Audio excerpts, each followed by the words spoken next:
rentan melakukan kesalahan. Lantas kira-kira apa yang sampai kita ini tidak diakui sebagai umat Nabi Muhammad SAW? Apakah dia pezina? Apakah pezina ini dia akan dikeluarkan dari umat Rasulullah? Tidak. Pezina jika bertaubat dia akan diampuni oleh Allah dan dia berhak masuk ke dalam surga. Yang kedua, apakah dia seorang pemabuk, peminum minuman khamr? Apakah dia akan dikeluarkan dari umatmu ya Rasulullah? Jika dia bertaubat dan memang umatku ini lemah, dia peminum khamr, dia akan diampuni oleh Allah Subhanahu wa ta'ala. Dia tetap beriman kepada Allah, beriman kepada Rasulullah, dan dia masih terhitung sebagai orang yang beriman. Kemudian kalau mencuri, kemudian kalau sampai membunuh, kalau sampai melakukan hal-hal yang tercela, faliyadzubillah min dalik, Allahumma salimna wa iyyakum, dan Allah Subhanahu wa ta'ala menjaga kita semuanya. Sampai dia melaksanakan pembunuhan, termasuk umatmu enggak? Iya, dia termasuk umatmu ya Rasulullah. Minum khamr termasuk umatmu. Lantas apa yang terkeluar daripada umat Nabi Muhammad? Bisa dipastikan orang yang melakukan dosa ini dia tidak akan membawa iman, dan pasti orang yang melakukan perbuatan ini dia tidak beriman kepada Allah, karena tidak ada ciri khas, karena tidak ada ciri khas satu hal ini di umatku, kata Rasulullah. Apa itu ya Rasulullah? Mereka yang suka berdusta, kadzib, para pembohong.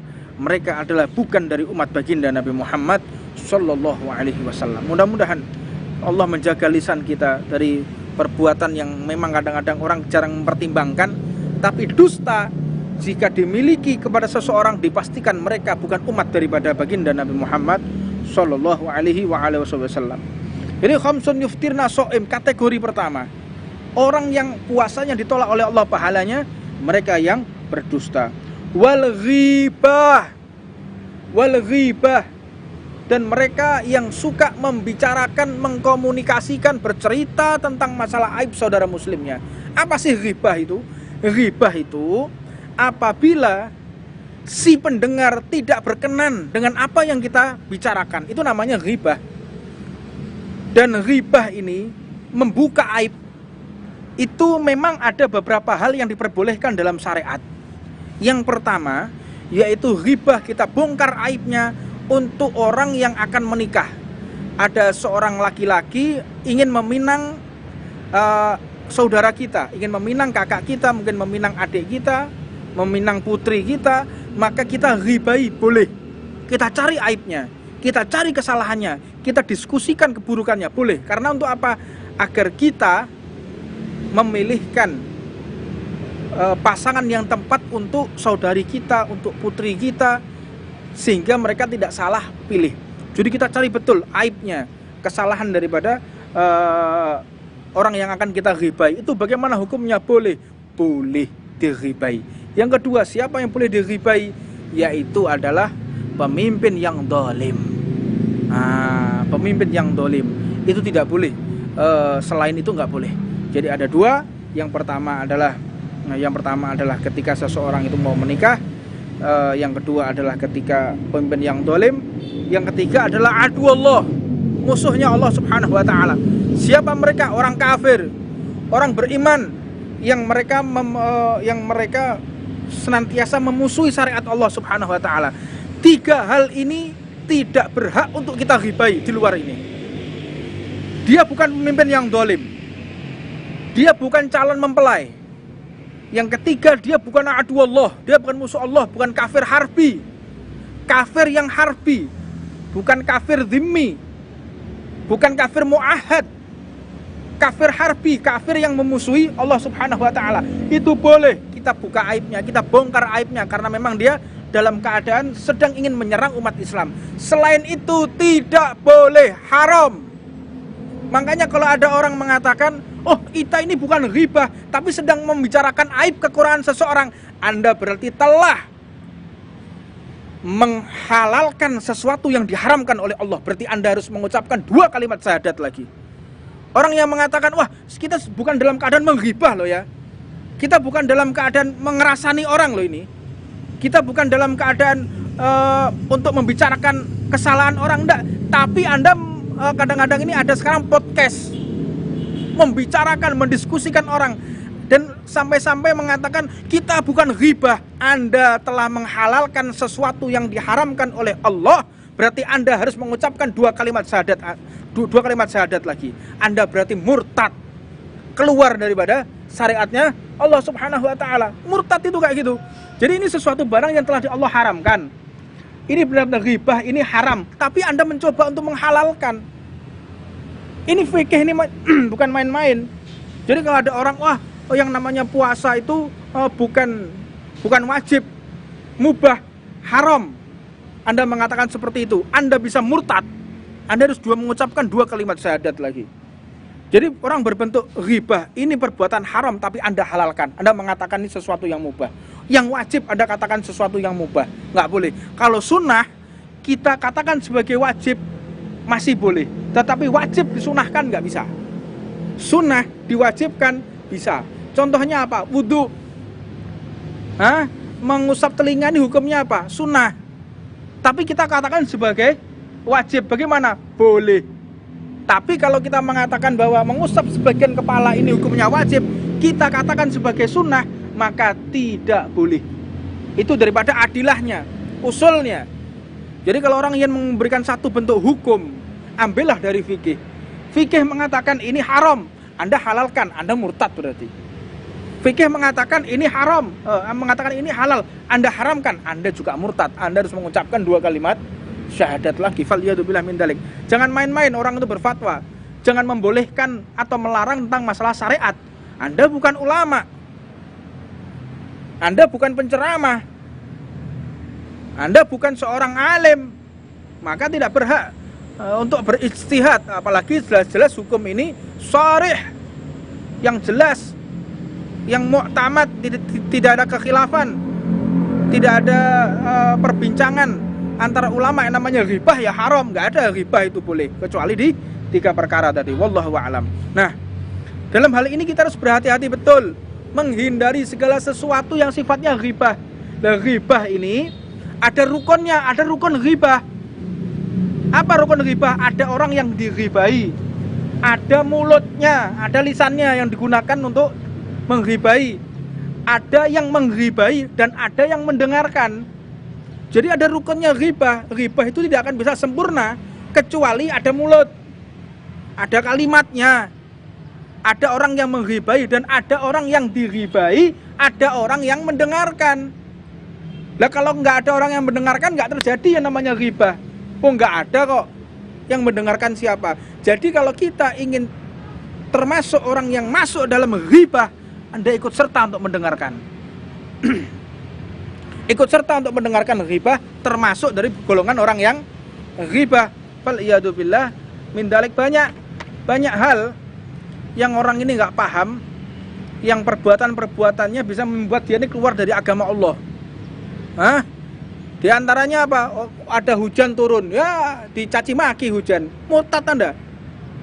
Wah, kurang ajar hujan. Anda kurang ajar hujan, yang turunkan hujan itu siapa? Allah. Anda katakan kurang ajar hujan, Anda nggak terima dengan keputusan Allah Subhanahu wa taala. Falyadubillah min dalik. Maka berhati-hatilah seseorang ini berucap. Karena ucapan itu terjadi karena komunitas. Ya, kalau komunitas kita nggak tepat, kita akan terperosok ke jurang yang Allah sesatkan. Falyadubillah min dalik. Wan namimah. Adu domba. Ada saudaranya saudaranya lagi bermusuhan, dia ngompor-ngompori ngompor-ngompori dia. Ada saudaranya lagi bertikai, dia ngompor-ngompori. Nah, ini kan banyak sekarang orang-orang ini sok-sokan mau jadi hakim, sok-sokan jadi hakim. Falyadubillah min dalik. Ya, sok mau nengahi orang, padahal kapasitasnya nggak ada sama sekali. Kalau kita mau menengahi ulama, kelas kita harus qadhi. Ada ulama berselisih, qadhi, hakim yang alim, yang mujtahid. Baca kitab nggak bisa, bahasa Arab nggak bisa. Mau nengahi hukum ulama, ya nggak masuk akal ya nggak begini. Ada berbeda pendapat di antara ulama masalah ijtihad, bentuk hukum fikih. Kita mau nengahi, tahu diri kita. Nah, ini banyak hal yang terjadi di antara kita ini. Orang yang sok-sokan ingin jadi hakim, sok-sokan ingin jadi penengah, seolah-olah dirinya mampu untuk menyelesaikan masalah, padahal tambah membuat runyamnya masalah. Faliyatubillah min dalik. Semoga Allah menjaga kita, tubuh kita semua dari hal-hal yang Allah tidak kehendaki, Allah tidak ridhoi. Masya Allah. Namanya adu domba. Adu domba. Jadi ada saudaranya lagi bertikai, dia ngadu domba. Faliyatubillah min dalik. Nah ini kadzib tadi, berbohong itu boleh. Kapan? Di antaranya untuk nengai. Nengai begini, ada orang cerita ke kita. Ada orang cerita ke kita, ngerasani saudara kita. Oh itu loh, orang ini seperti ini, dia suka musuhi saya. Terus kita berbohong. Nggak. Ada si A datang ke kita membawa cerita si B. Si A cerita, aku dirasani sama si B, katanya saya ini jelek, katanya saya ini ahlu maksiat, katanya saya ini seperti ini. Kemudian si B datang juga memberikan kabar yang sama. Memang si A tuh sukanya begini, si A tuh sukanya begitu. Kita sampaikan kepada si A, enggak kok, si B cerita kepada saya, kamu itu orangnya baik, kamu tuh orangnya soleh, orangnya luar biasa. Masa seperti itu? Iya, ini kan berbohong berarti, keluar dari fakta. Namun tujuannya agar umat Islam ini bersatu, tidak ada pertikaian, tidak ada permusuhan, tidak ada perpecahan, tidak ada qati'ur rahim, tidak ada putus silaturahmi. Bagaimana caranya? Dengan berbohong tadi. Maka boleh dalam syariat. Tetapi bukan taqiyah. Kalau taqiyah beda lagi. Taqiyah ada pemahaman taqiyah, berbohong itu pahala, berbohong kepada seseorang yang keluar daripada ajaran kita, namanya taqiyah, beda lagi. Itu ada pemahaman yang beda lagi. Ini berbohong agar semua orang ini bisa bersatu.